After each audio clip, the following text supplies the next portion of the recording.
I'm the Reverend Matt Rhodes. I'm the rector of St. Stephen's Episcopal Church in Forest, Virginia. We actually just celebrated our 200th anniversary, founded in 1824 here in the shadow of the Blue Ridge Mountains.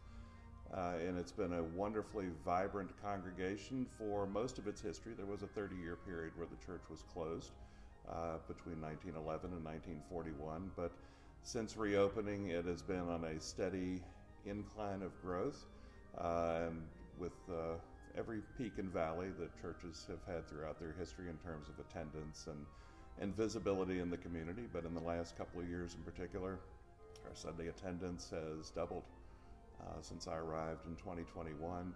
Our outreach in the community has significantly increased, and the number of people who are curious about learning what St. Stephen's is doing, who they are, and what their place in the community has been and continues to be. All those numbers are progressing in a wonderful direction.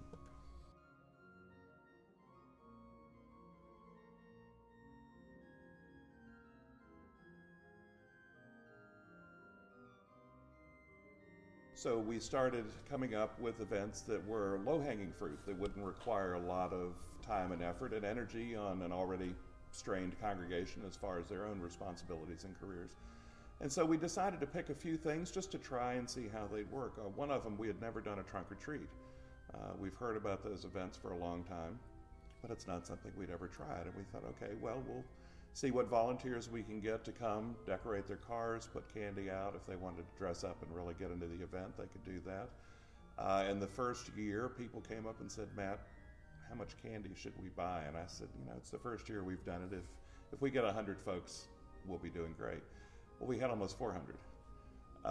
And it quickly went from we've got too much candy to we're going to have to run out and buy more candy.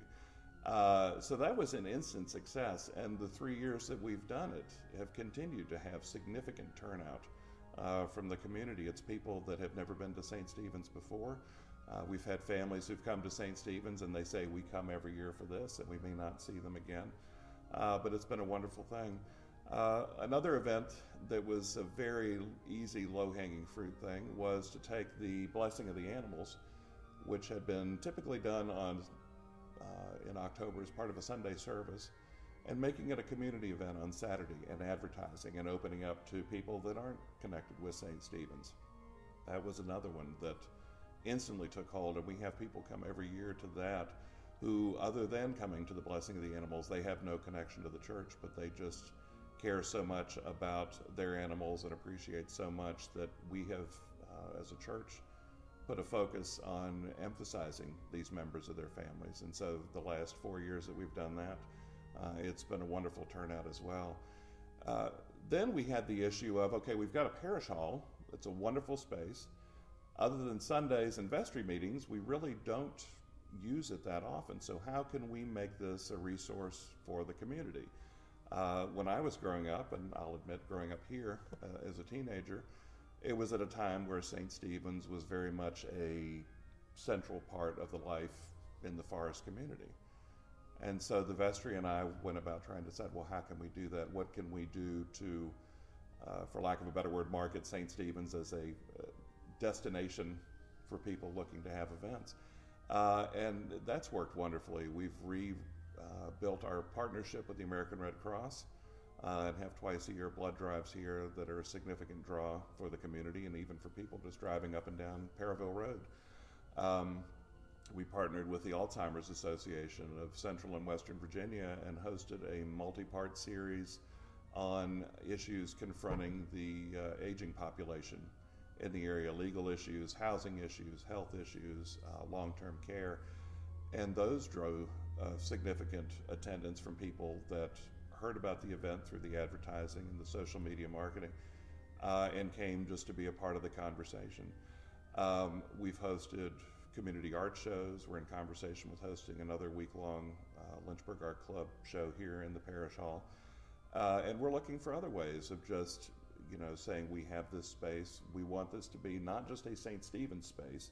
We want this to be a community space. This isn't just ours. This is something that we want to share with everyone. So going back over the last 3 years to the vestry making the determination that this is what we want to focus on, and then looking at where we are now, it's just been an incredible incredible ride, and we know that there's a lot more opportunity. Growing up here, we were surrounded by farmland. Now we're surrounded by housing developments and apartment complexes, and as I tell people, as much as I miss having the farmland and the mountain view, we've had growth in the congregation that's come out of these communities. We've had growth in contact from people that live in these communities. And so every bit of this is an opportunity to just continue on the path that the vestry and I and the congregation as a whole have been so deliberative about the last few years.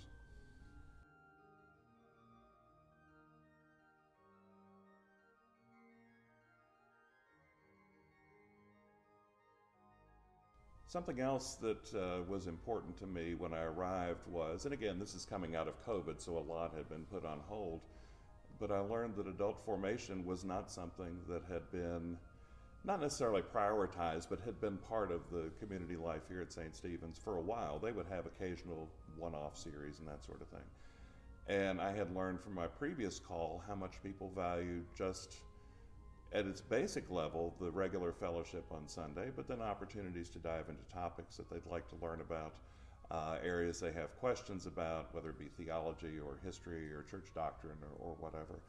And so I decided I really want to bring this back. So between September and May of every year, I reintroduced Sunday adult forums and would come and pick a topic.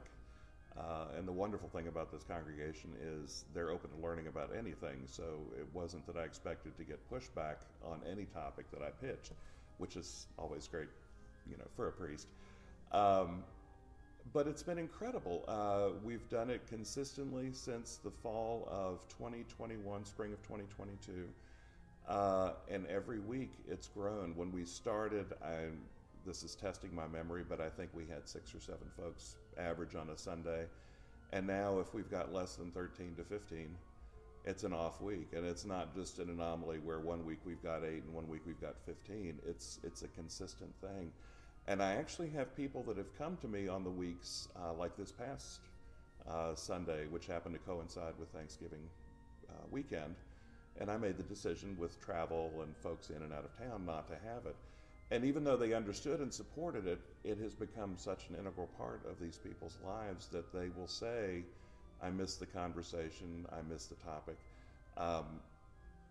That has settled in with them in such a way, in fact, that when I took vacation earlier this year, they led a discussion themselves. And then over the summer, they wanted to keep meeting. And so even though I stepped back and that was not my time to organize it, they had their own conversation topic developed from within the group. And so for the summer months, the group was self-led, self-gathered. They directed their own conversations and had their own topics. And attendance didn't diminish. That same attendance that we see through the year continued in the summer months as well, in those times when I wasn't here to lead a discussion. Daughters of the King has also stepped in, and in the summer they do summer series for people who are interested. They've done one on Psalms, they've done a couple of book discussions, and that brings even a different group than the Sunday groups bring, because schedules are different. People can come during the week that might not be able to come on Sundays. And it's just been wonderful to see this depth of love for learning, but even beyond that, it's just this is their fellowship opportunity, and they love having it. They miss it when it's not available, and it's almost like a perpetual motion machine. Once I got it started, it's just continued going and going, and for me that's an important thing, because church is about fellowship, church is about worship and prayer and song, it's about community outreach. But there's also an educational component for me as well, and so to see the enthusiasm with which the congregation has jumped on the wagon of adult formation has been extremely gratifying for me. And even when I'm not here to do it, or the summer months, even though I place a lot of value on other people directing it, I also miss it at points when I'm not here.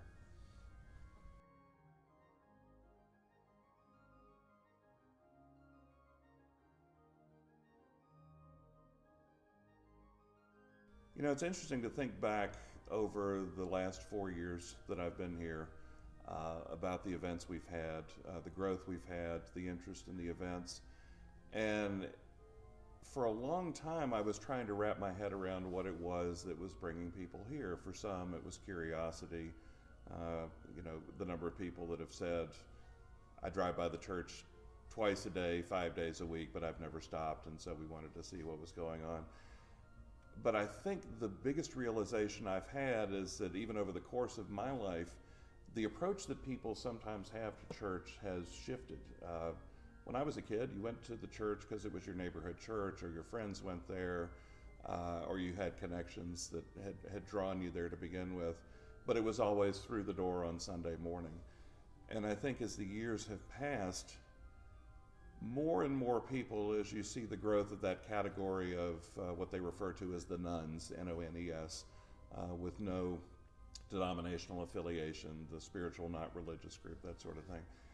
I think they're more interested in seeing not who a church is on Sunday necessarily, but who a church is on Monday through Saturday. Is what's being preached from the pulpit and shared in adult formation or at coffee hour and shared with visitors as they come in, is that what the church is actually doing the rest of the week? And so I think a lot of what we've experienced has been those people that don't want to come through the front door of the church on Sunday, but see something going on where they can slip in the side door, as I call it, on Tuesday or Thursday or Saturday, just to find out what it is that, for us, St. Stephen's is doing in the community and what they're trying to share with the neighbors, whether it be here or a few miles up the road. So I think a lot of our growth and the interest here has been the expanded vision of the role of a church beyond just bringing people together on Sunday and seeing what are they about, what else are they doing. St. Stephen's has that priest that always talks about Matthew 25 and Micah. Are they really living according to Matthew 25 and Micah? So I think the curiosity of the other 6 days of the week has been a significant part of the growth and the new relationships that we've built, because it's church again is not just Sunday morning from 9 until noon. It's Monday through Sunday, 24 hours a day, depending on what's going on. And so I think that curiosity has been a big driver of seeing the totality of St. Stephen's throughout the month and not just the 4 or 5 Sundays.